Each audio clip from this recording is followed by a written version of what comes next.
Hey, everybody. Fascinating discussion today as we dive into a number of topics, including enhancing customer communications through advanced messaging and AI with a true innovator, thought leader in the space at Conversive AI. Nitin, how are you? Thanks, Evan. I'm good. How are you? I'm doing well, thanks. Really intrigued by what you guys are doing as a longtime fan and user of messaging and so much happening in the space these days as advanced messaging like RCS interfaces with AI. But before all that, maybe introduce yourself as co-founder and your vision and mission at Conversive. Thanks, Evan. Thanks for having me. So very happy to kind of talk about what we do as a company and kind of share our insights and knowledge to the general community. So we have been a messaging company all through. We have focused on driving these messaging conversations from the CRM. So CRM being the data kind of source of truth for kind of who is your customer, who's your lead, who is where. So that gives us the right insight to kind of start a conversation, start messaging, and then people reply and it becomes a conversation. So that's what we have done for about 15 years now as a company. And now what we are seeing is that conversations are happening across all channels. So you are conversing on your website, people are calling your contact center, people are kind of making visits to your retail store. And if you are a professional, then you have people visiting your for appointments. So all these are conversations, but how do you make sure that you are doing the right conversations and you are delivering a good customer experience?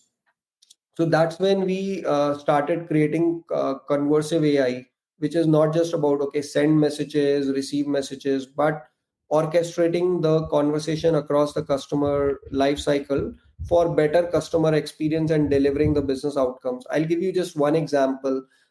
So you may have a kind of recruitment team who's kind of calling candidates, and then you have candidates also coming through your website. So how do you make the two talk to each other? So that's where we create a conversation view across the life cycle, that you will have candidate, you reached out to candidate, then he came to your website, and so and so. So that's what conversive is about. It is still, we have we are offering it to our current customers, and it is not just a messaging channel but web chat channel, and also voice bots and voice Mm, agents is what we are doing. brilliant. So when you started, I guess you said 15 years ago, it was all about SMS, and we learned Yeah, to love SMS. Your yeah. website's even called SMS Magic, so that gives a peek in behind the curtain there. But now we're omni-channel, and everyone is, using WhatsApp and Facebook and iMessage and all of Yeah. these other channels. How do you see the world diverging, and how can you support so many different channels across different platforms these days? Absolutely. So every demographic, every audience has a channel of their own. So it is not just these channels. There Mm, are kind of things like WeChat and mm. Line, and kind of all those channels. Messaging is a complicated affair these days. Um, many a times our customers have already vendors for these channels. So they may have somebody they have kind of for WhatsApp, somebody they have for email, they maybe use a marketing automation platform. So what we do is we help them orchestrate these channels by bringing the data in and giving them the action. Okay, so you send an email, now send a WhatsApp message, or you made a phone call, now kind of send them a message. So this is done by conversive APIs, which help kind of orchestrate the conversation, which is action, intent, and based on sentiment, and what kind of use case is it. So that's what we do. So we orchestrate the channels knowing that customers will have different methods and means of their own. Yeah, that's great. And how does integration work exactly? You mentioned CRM platforms like Salesforce, Zoho, great products. How easy it is to integrate and what's required for the customer in terms of that integration? Yeah, so there are standard. One way to integrate is Zapier, which is basically very surface Mm, level integration where you get in the contacts and all. But the integration can be much deeper. So what we do is we do workflow level integration. Something's happened on the CRM database, you are able to strike a conversation. Something happens on your conversation, and you are able to update the system of record. So that's a two way. So for example, there's a WhatsApp bot sitting on your website, or a CTA on your billboard. WhatsApp me on this number for anything.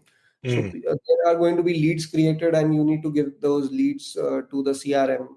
So that kind of different integration is there. Plus, the conversation need to have a reference in the system of record. I have this lead, so I need to see, okay, what message I did, what calling I did.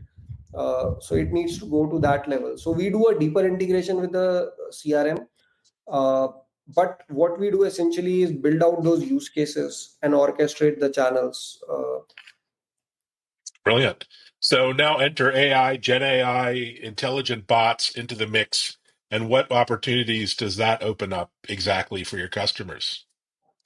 So one of the use cases we have heard often is that our customers who are professionals and institute like healthcare companies or Mm, uh, mortgage inquiry management teams, or education recruitment teams at universities or at tech companies. They don't have people beyond office hours. But typically in mm, healthcare companies, a patient will call anytime they need it, right? A student typically calls after hours. That's the behavior we see these days.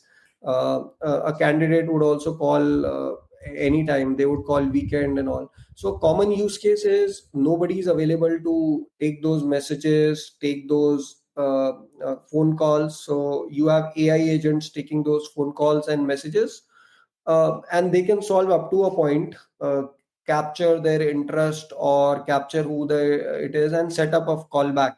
mm. So that's a very popular use case, and AI agents are good enough for that. In fact, we have seen AI agents can do more than that. AI agents can do pre-qualification, lead Wow. validation, uh, capture the interest. If you are calling for a mortgage to a broker, then they can ask you who you are, what kind of house you need, which location you are looking for, what kind of a mortgage are you looking, how you are self financing, and some details about your income and all. Now, while AI agents can do this, courtesy the LLMs and all the voice technologies that are kind of getting built right now, but there is a kind of another layer to it, which is the right guardrails. What information can be shared? What Mm, information can be showed? Is it sensitive health information? Is it personal mm. finance information? How do you make sure agents only get handle the real human agents? Uh, Live agents are able to get their hands only on the data they are required to, and not the sensitive information. How do you make sure your CRM is not open, and kind of the AI agent is just kind of puking data out of CRM to people? So all that, what we call as guardrails, is important. Plus also we have to fine tune the LLMs for those use cases, and also kind of customize them based on what outcome you want. So those are things that we do. Brilliant. That's really powerful. And we've seen the new RCS standard really get traction, opening up new opportunities globally. SMS, as you know, has been traditionally pretty dumb as a Yeah. channel, but RCS is really cool. If you've ever gotten an RCS message, you can format it in colors and images. That must be opening up a lot of new opportunities for you. Absolutely. We are already implementing it for a couple of customers in India and in the US. So it opens up a whole new dimension. SMS is kind of very black and white, if you call it. RCS is more built for conversations with Mm, rich text, videos, multiple people on the conversation. So it's a lot more. but the carriers are kind of launching it step by step. That is one thing. Um, Also, kind of adoption among the consumers may take a little bit of time. So we see a few years horizon, but yeah, it's the next thing. And we see all the kind of ingredients for a very good channel in the future for business conversations. Brilliant. And of course, the power is all this on the go. Tell us about how you can empower sales and support teams who are mobile, maybe engaging on their phones, not just at the back office, head office. How does the mobile app or mobile environment sort of work? Oh yeah, yeah. So mobile environment is very important because in the industries we work in, there is sensitive data. There is uh, a lot of kind of considered decision making. The user will ask a lot of questions before choosing a treatment, a clinic, or before looking at what mortgage they want or buying a house. Mm, So, so agents, live agents can't use their own cell phones. It is kind of as simple as that. So that's why mm, they need a mobile app to kind of communicate in a way that data is recorded, saved. It mm. has the right privacy guardrails and the Right. right permission mechanism. They are not kind of messaging or calling people who have opted out and so on. Yeah, that's pretty powerful. And so, large enterprises can be tough to work with. It's not Yeah. just the CRM integration. You have all kinds of analytics and reporting and security rules. How difficult is it to get an end-to-end service up and running? Is it days, weeks, months to Yeah. kind of get going?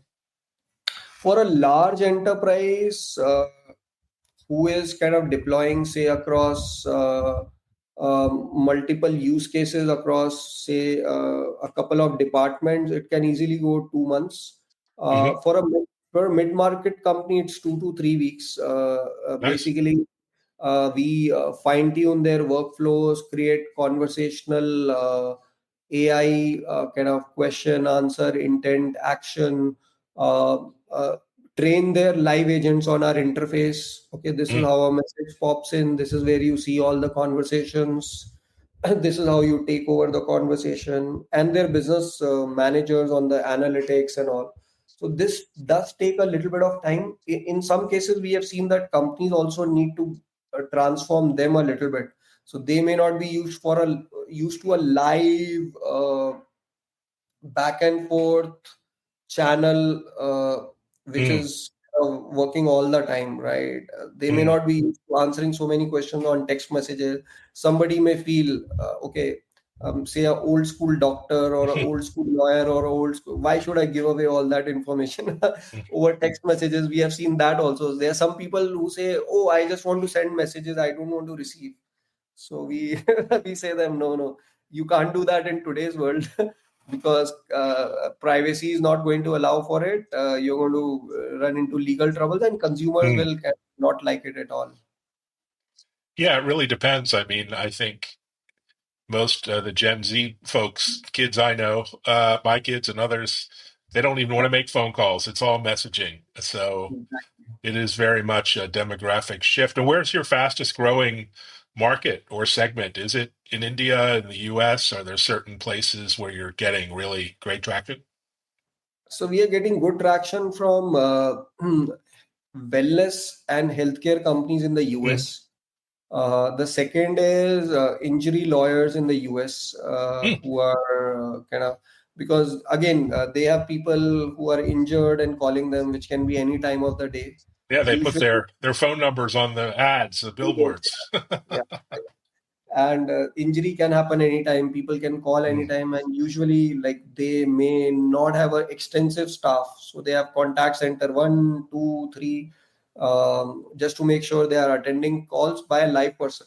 So we are trying to upgrade them, and they also go through a bit of a kind of transformation. yeah, there's nothing worse than calling an answering machine or a voicemail box and just leaving Yeah, a message. That's a lose proposition. So exactly. what's next for you over the next few weeks and months? Do you have any events or news or announcements coming up? Maybe any travel? What's on your radar? Yeah, so we are going to be market launching some of Conversive offerings in the market in 1.5 to 2 months, which is going to, so whatever I spoke about these use cases, they'll be published. We'll be publishing some success stories and talking about it, giving an experience on the website. Say, God forbid, if you need a treatment, so like as a simulation, just go to our website, try calling a doctor and see how it Hmm, responds. It's basically a voice bot. Or try talking to a doctor's office over a chat and see how it performs. Does it answer your question? So there will be a good experience, and we'll more than that, the experience will publish out the use case so that our market and our potential customers can see this is what it is, this is how it works, and interesting. in the process, evangelize the best practices and evangelize what we do. Well, congratulations. Sounds like you're really on to an amazing opportunity, and good luck onwards and upwards. Thank you so much. All right. Thanks, everyone, for listening, watching, and sharing. Take care.